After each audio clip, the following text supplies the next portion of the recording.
Into my heart, come into my heart. Itu lagu terkenal. Dari Wahyu 3:20. Nelkol berkata, lagu itu bukan untuk orang yang tidak percaya Yesus.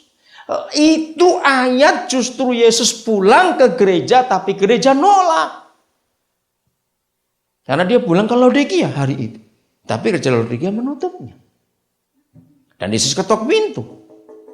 Jadi itu lagu bukan untuk orang kafir, untuk orang Kristen yang backslide, yang menolak Yesus karena agama. Dan banyak lagi dalam buku itu, The Organic Church. Saudara, inilah waktunya kita melihat dunia dengan mata Yesus. Katakan amin. Ini waktu. Jadi program gereja bukan ke dalam, tapi keluar. Aminkan ini. Kalau Natal, jangan sibuk buat pesta ke dalam. Buat baju baru, nanti panitianya, masak apa acaranya. Harusnya kita mikir keluar. Apalagi Natal di Amerika di winter. Mereka perlu banyak. Entah bagaimana caranya, saya tidak tahu. Ini yang Tuhan mau. Lagi sekali, gereja bukan untuk Yesus dan Yesus bukan untuk gereja. Tapi dua-duanya untuk dunia ini. Supaya kasih Tuhan itu dinyatakan dalam diri kita. Bagian yang lain, kita melihat kasih yang hebat itu, saudara. Injil Lukas, pasal yang ke-14. Injil Lukas pasal 14. Mulai ayat yang ke-15 sampai 23.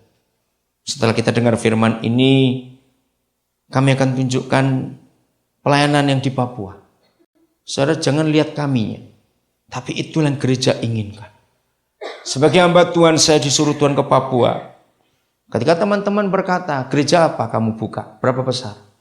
Saya bilang gak suka pertanyaan itu. Karena saya punya prinsip sejak tahun 70-an. Di mana gereja ada, menurut Wahyu 21 ayat yang ketiga dan 4. Maka setiap gereja hadir, maka di tempat itu gereja membuat orang gak menangis lagi. Lagi sekali Wahyu 21 ayat 3 dan 4. Catat nanti baca di rumah. Jadi di mana ada gereja, Wahyu 21, 3 dan 4. Nanti baca di rumah, catat ya. Karena kita lagi di Lukas 14. Maka orang-orang di sekitar gereja itu tidak boleh menangis lagi. Gereja menghapus air mata orang-orang di sekitar gereja itu.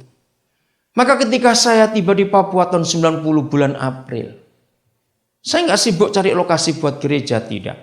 14 bulan pertama saya keliling hanya mencari data. Data apa? Apa yang membuat orang Papua itu menangis? Karena saya hadir sebagai gereja untuk menghapus air mata mereka. Kalau saya pendeta yang biasa, begitu datang cari sibuk lokasi. Lokasi mana untuk gereja? Enggak. Gereja bukan gedungnya, tapi gereja itu tanggung jawabnya, otoritasnya, kehadirannya, manfaatnya buat orang sekitar. Setelah 14 bulan saya keliling, maka ketahuan yang membuat orang Papua menangis adalah sekolah. Mereka enggak pernah punya sekolah dengan baik. Maka itu mereka tinggal di tanah yang kaya tapi miskin. Betul yang kita pernah dengar pepatah, induk ayam mati di lumbung padi. Mereka kasihan sekali. Lalu kami mulai merencanakan bagaimana buat sekolah. Dan ini sekolah gratis, sudah. Anugerah Tuhan. Tuhan bisa tolong kami buat sekolah gratis, sekolah terbaik untuk Papua. Pertama kami buka kelas 2 SD pakai bahasa Inggris. Sekarang kami sudah pakai bahasa Inggris dari TK. Kelas 4 SD sudah kenal komputer. Dan ini sekolah pertama di Papua yang berasrama dari TK, yang pakai bahasa Inggris dari TK, yang sudah ada komputer sejak SD. Ini sekolah pertama di Papua. Dan guru-gurunya rata-rata S1, ada yang S2. Sekarang kami sedang menyekolahkan 5 PhD untuk buat perguruan tinggi yang terbaik buat Papua juga. Dari TK sampai SMA gratis yang tinggal di asrama. Tuhan menolong kami.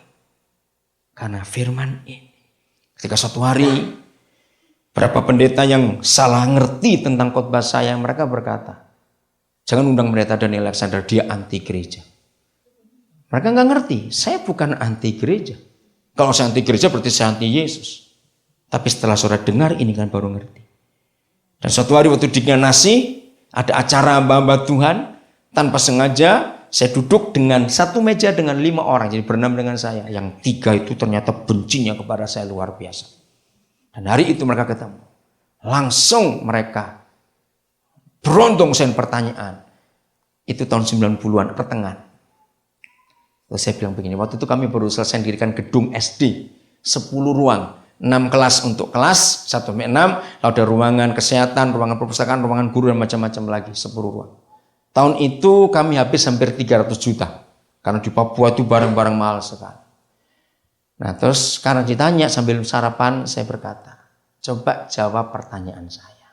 Kalau saya punya uang 300 juta, saya bangun gedung gereja saja. Maka selesai kebaktian. Orang-orang sekitar gereja nggak bisa pakai. Karena itu gereja. 300 juta saya bisa bangun sekolah dengan 10 ruang. Dan 6 kelas itu berjajar 3-3. Tapi kami pakai penyekat yang bisa dibuka. Jadi bukan mati. Sehingga kalau di luar jam sekolah, masyarakat mau pakai untuk sunatan, untuk pesta kawin, untuk arisan, untuk rapat kampung, kami izinkan. Dan karena ini sekolah Kristen, minggu bisa dipakai kebaktian. Dan kalau ini dipakai untuk keperluan masyarakat, waktu kerusuhan pasti nggak akan dibakar. Karena mereka memiliki juga. Mereka diam. Ayo lebih baik bangun yang mana? Sama-sama gedungnya, cuma fungsinya beda. Mereka baru ngerti, saya tidak anti gereja. Tapi ini konsep saya, apalagi konsep saya lebih kuat. Di mana sudah ada gereja, saya nggak mau bangun lagi. Untuk apa?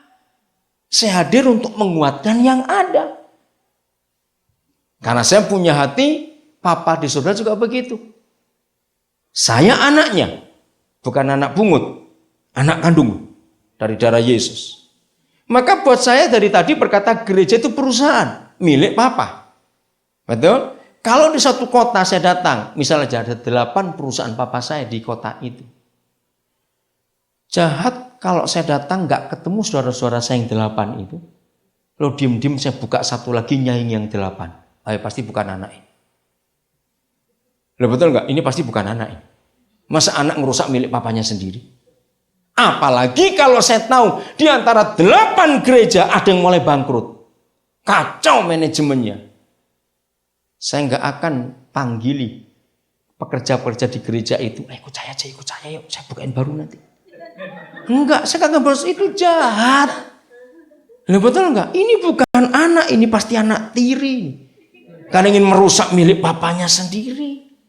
Saya enggak anti gereja. Tapi ini hati saya.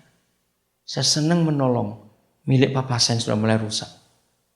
Saya mau bantu dengan uang, dengan ide, dengan doa, dengan apa. Ayo maju lagi. Ini hati saya. Sejak tahun 70-an. Maka itu mari kita sadar. Apa sih gereja itu? Bukan gedungnya, bukan kebaktiannya. Tapi isinya untuk orang-orang di luar sana. Ini yang Tuhan mau. Ayat 15 Lukas 14 sampai 23. Mendengar itu berkatalah seorang dari tamu-tamu itu kepada Yesus. Berbahagialah orang yang akan dijamu dalam kerajaan Tuhan. Tetapi Yesus berkata kepadanya. Kalau saudara ingat di Indonesia ada standing party. Nah ini ayatnya. Ternyata standing party itu sudah ada ribuan tahun yang lalu. Jadi datang cuma nongol, nunjukkan wajah, aku datang. Tapi nggak mau makan. Terus pulang. Ya, ini. Tetapi Yesus berkata kepadanya, ada seorang mengadakan perjamuan besar, pesta besar. Dan ia mengundang banyak orang. Menjelang perjamuan itu dimulai, ia menyuruh hambanya mengatakan kepada para undangan, marilah, sebab segala sesuatu sudah siap, jadi jam makan dimulai. Tetapi mereka bersama-sama meminta maaf. Yang pertama berkata kepada yang punya pesta lewat hambanya, aku telah membeli ladang. Dan kau harus pergi melihatnya, aku minta dimaafkan. Yang lain berkata, aku telah membeli 5 pasang lembu kebiri. Dan aku harus pergi mencobanya. Aku minta dimaafkan. Yang lain lagi berkata, aku baru kawin. Dan karena itu aku tidak dapat datang. Kalau kita lihat ini orang-orang kaya atau orang miskin yang nolak ini.